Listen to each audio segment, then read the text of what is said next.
अस्सलाम वालेकुम दोस्तों, शायद आप में से बहुत कम लोग ही सिख धर्म के बारे में तफसील से जानते होंगे। तो आज की इस वीडियो में हम आपको सिख धर्म के बारे में बुनियादी मालूमात तो देंगे ही, साथ में हम आपको ये भी बताएंगे कि सिख धर्म के नवे गुरु तेग बहादुर और मुगल बादशाह औरंगजेब आलमगीर के दरमियान आखिर क्या हुआ था कि मुगल बादशाह सिख धर्म के गुरु की जिंदगी के दर पे हो गया और बिल आखिर उसे सजाए मौत देकर ही रहा। नवंबर में सिख धर्म अपने नवे गुरु की बरसी की तकरीबात मनाता है। आज की वीडियो में हम आपको ये भी बताएंगे कि मुगल अंपायर और औरंगजेब आलमगीर की बादशाहत खत्म करने में सिख धर्म के इस नवे गुरु का क्या किरदार रहा है और उनकी सजाए मौत के बाद मुगल अंपायर क्यों खत्म हो गई। ये सब कुछ आज की वीडियो में।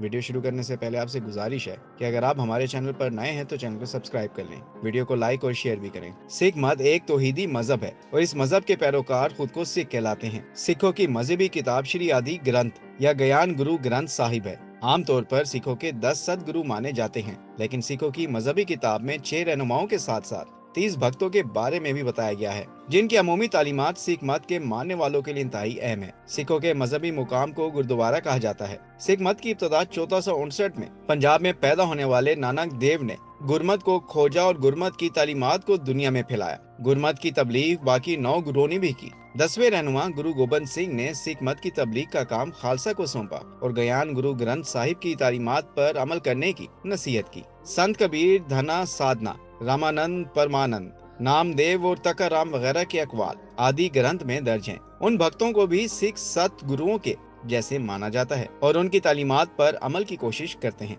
सिख एक ही खुदा को मानते हैं, जिसे वो एक ओंकार कहते हैं। दोस्तों, वैसे सिख मत हमारा आज का मौजू नहीं, इस पर हम फिर कभी बहस करेंगे। फिलहाल तो हम आपको बता रहे थे कि कैसे मुगल बादशाह औरंगजेब आलमगीर और सिख धर्म के नावे गुरु तेग बहादुर के दरमियान इख्तलाफात हुए और किस तरह औरंगजेब आलमगीर ने तेग बहादुर का सर कलम करवा दिया। जी तो दोस्तों, हम आपको बता रहे थे कि 11 अगस्त 1664 को दिल्ली से पंजाब के गांव बकाला आने वाले एक सिख ग्रुप ने खसूसी इजलास बुलाकर गुरु का रुतबा और तख्त तेग बहादुर को सौंपने का ऐलान किया। रिवायती तकरीब में गुरु देवता गुरु के माथे पर जाफरान का तिलक लगाकर उन्हें एक नारियल और 5 पैसे पेश किए और उन्हें गुरु के तख्त पर बिठाया, जिसके बाद गुरु तेग बहादुर बकाला छोड़कर अमृतसर मुंतकिल हो गए, जहां सिख धर्म के हरमंदर साहब, जिसे अब दुनिया गोल्डन टेम्पल के नाम से भी जानती है, के दरवाजे बंद थे। वहां से वो अपने वालिद को बसाए हुए शहर किरतपुर चले गए, जहां उन्होंने किरतपुर से 5 किलोमीटर दूर एक नया गांव आबाद किया, जिसका नाम उन्होंने आनंदपुर रखा। ये जगह अब आनंदपुर साहब के नाम से मशहूर है, लेकिन यहाँ भी उनके दुश्मनों ने उन्हें सुकून से नहीं रहने दिया। सिख धर्म के गुरु तेग बहादुर 1621 में पैदा हुए और वो सिख धर्म के छठे गुरु हरगोबिंद के सबसे छोटे भाई थे। कुछ दिन आनंदपुर में रहने के बाद उन्होंने मशरकी हिंदुस्तान जाने का फैसला किया। ताहम रास्ते में ही उन्हें अलाम खान की सरबराही में मुगल फौजियों ने गिरफ्तार करके दिल्ली मुंतकिल कर दिया।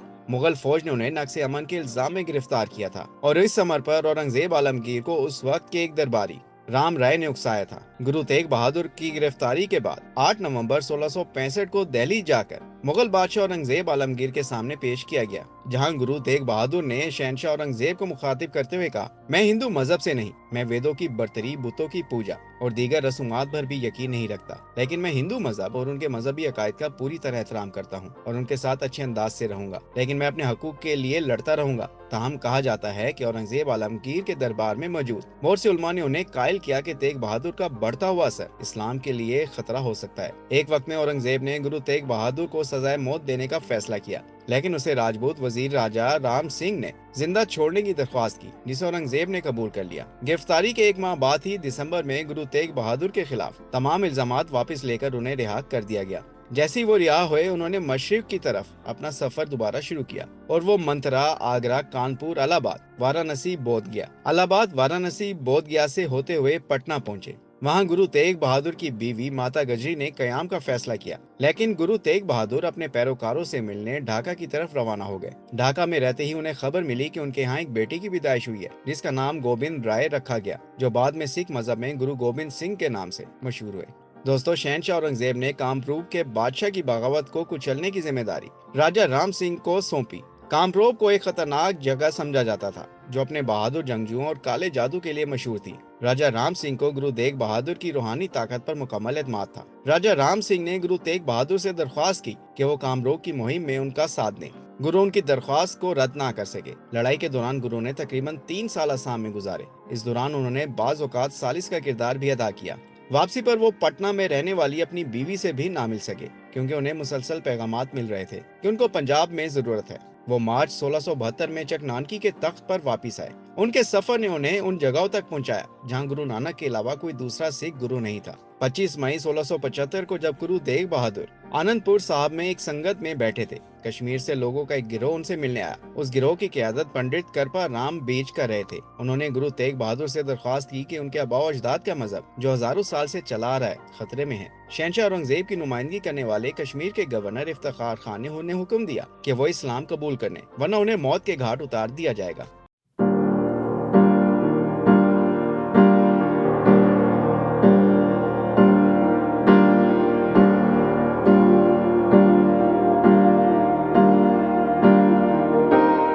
गुरु तेग बहादुर ने फौरी तौर पर करपा राम की दरख्वास्त का जवाब तो नहीं दिया, लेकिन उनकी तकलीफ सुनकर वो दिल शिकस्ता हो गए। गुरु ने कश्मीर के बरमनों से कहा कि वो शहनशाह के नुमाइंदों को बताएं कि अगर गुरु तेग बहादुर इस्लाम कबूल कर लेते हैं तो वो भी अपना मजहब बदल लेंगे। जिस पर बादशाह औरंगजेब ने एतराज किया कि तमाम सिख गुरु को सच्चा बादशाह कहते थे, जिससे औरंगजेब आलमगीर को इसके मुसाहिबों ने ये बावर कराया कि गुरु ये प्रोपेगेंडा करना चाहता है कि वो सच्चा शहनशाह है, जबकि हिंदुस्तान का हुक्मरान जाली बादशाह है। औरंगजेब आलमगीर गुरु के नाम के साथ बहादुर भी इस्तेमाल करने से गुरेजा थे, क्योंकि यह नाम मुगल दरबार में मौजूद मोअज़्ज़िज़ीन को लगब के तौर पर दिया जाता था। जिस पर मुगल बादशाह औरंगजेब ने हुक्म दिया कि गुरु तेग बहादुर को दिल्ली में इसके सामने पेश किया जाए और इस्लाम कबूल करने पर मजबूर किया जाए, वरना उन्हें जान से हाथ धोना पड़ेगा। मुगल बादशाह का हुक्म मिलने के बाद गुरु तेग बहादुर ने अपने खानदान और साथियों को अलविदा कहा और ऐलान किया कि उनके बाद उनके बेटे गोबंद राय को अगला गुरु बनाया जाए। 11 जुलाई 1675 को गुरु तेग बहादुर अपने 5 पैरोकार भाइयों मती दास, उनके छोटे भाई सती दास, भाई दियाला, भाई जीता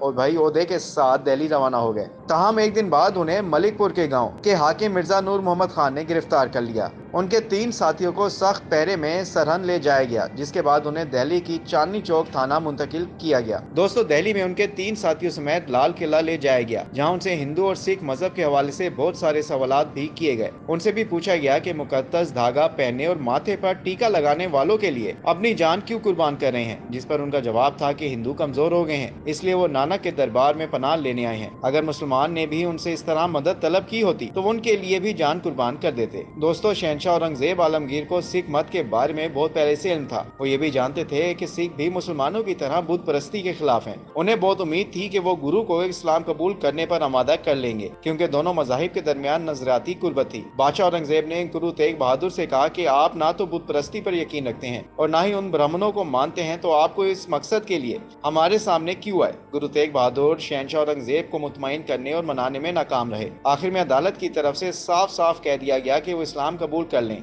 या मरने को तैयार हो जाएं। गुरु तेग बहादुर को लोहे के पिंजरे में डालकर जंजीरों से बांध दिया गया। एक दिन जेल के सरबराह ने उनसे कहा कि बादशाह चाहता है कि तुम इस्लाम कबूल करो। जब देखा गया कि गुरु तेग बहादुर अपना इरादा नहीं बदलेंगे, तो उनके साथियों को उनकी आंखों के सामने तशद्दुद का निशाना बनाया गया। सतीतास को उबलते हुए तेल में जिंदा फेंक दिया गया और दयाला सिंह के जिस्म को रुई से लपेटकर एक खंबे के साथ बांधकर जिंदा जला दिया गया। दोस्तों, जिस दिन गुरु तेग बहादुर को मौत की सजा सुनाई जानी थी, वो जल्दी बेदार हो गए और उन्होंने कोतवाली के करीब एक कुएं पर गुस्ल करके अपनी मजहबी इबादत की। 11 बजे जब उन्हें फांसी घाट ले जाया गया तो काजी अब्दुल वहाब बोरा ने उन्हें फतवा पढ़कर सुनाया। जलाल जलालुद्दीन तलवार उनके सामने खड़ा था। गुरु तेग बहादुर ने उन्हें अपने दोनों हाथ उठाकर बरकत दी। जैसे ही जलालुद्दीन से गुरु तेग बहादुर का सर कलम किया, मजमे में खामोशी छा गई। जिस जगह गुरु तेग बहादुर को कत्ल किया गया, इस जगह बाद में ससगंज गुरुद्वारा बनाया गया। भगत जीता तास गुरु तेग बहादुर का कटा हुआ सर दिल्ली से 340 किलोमीटर दूर आनंदपुर ले गए और उनके 9 साला बेटे गोबंद राय को दिया गया। आनंदपुर साहब में ससगंज गुरुद्वारा इस जगह बनाया गया